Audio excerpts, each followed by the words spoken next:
How long is this? A white light blinds my blurry vision as my eyes slowly open.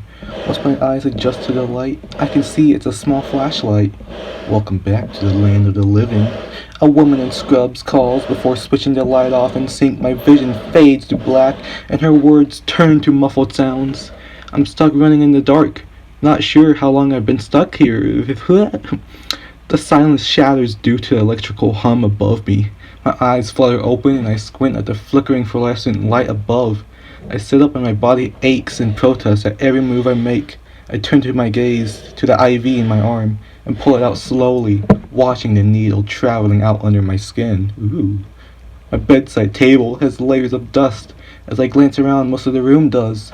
My feet feel unsteady as I place them firmly on the cold tile floor. I find a backpack by my bedside filled with my stuff.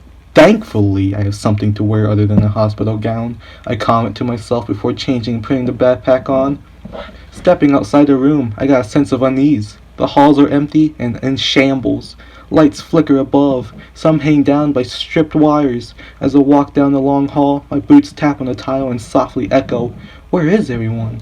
I continue I continue to make my way down the hall to an exit. The eerie quiet sends a shiver down my spine.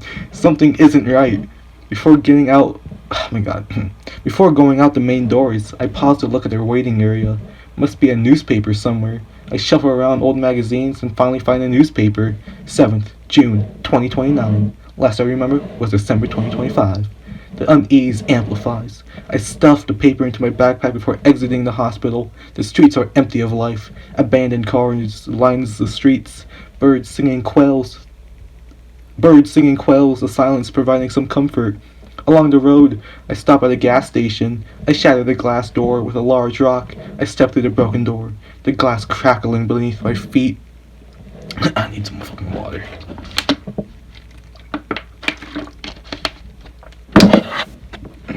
I grabbed bottles of water, remaining food I could find that wasn't well beyond expired, and a road map. I placed the items in my bag, except a map which I stare at in my head. I stare at in my hands, trying to figure out where to go. I decide to head to my house, likely a hopeless endeavor. I start back out to the road, following the map to my street. My leg begs me to stop for a break, but the eerie sense of the abandoned streets urged me forward, until I see my home come into view. Childhood memories flood back. The sense of nostalgia is a small comfort I seek refuge in momentarily. Nelly Seltzer. Period 4. The house is abandoned. The floorboards creak beneath my weight. Hello? My voice sounds hoarse and hardly audible. It has been 4 years since I last remember speaking. Regardless of the lack of response, I continue to look throughout the house. To no surprise, it is empty. I sigh in defeat. The loneliness is bound to drive me insane. As I turn to the door, my legs ache once more, reminding me I need to rest. I follow the reminder and head upstairs to my room. It's exactly as I remembered. Plain pastel yellow walls with various band posters and drawings of mine. Clothes sit in a pile on the floor and art supplies are scattered. I kneel beside my sketchbook and taking a pencil I sketch a few lines. Lines turn to buildings, cars, streets. I drew my surroundings, an empty city lacking vibrancy of life. Thanks for describing your room. A long crash outside the window stirs me awake. I had fallen asleep drawing. I set the sketchbook aside as I stepped towards the windows, desperately hoping I wasn't alone. I peered further out the window and noticed the trash cans tipped over by the next house. I rushed down the stairs and outside.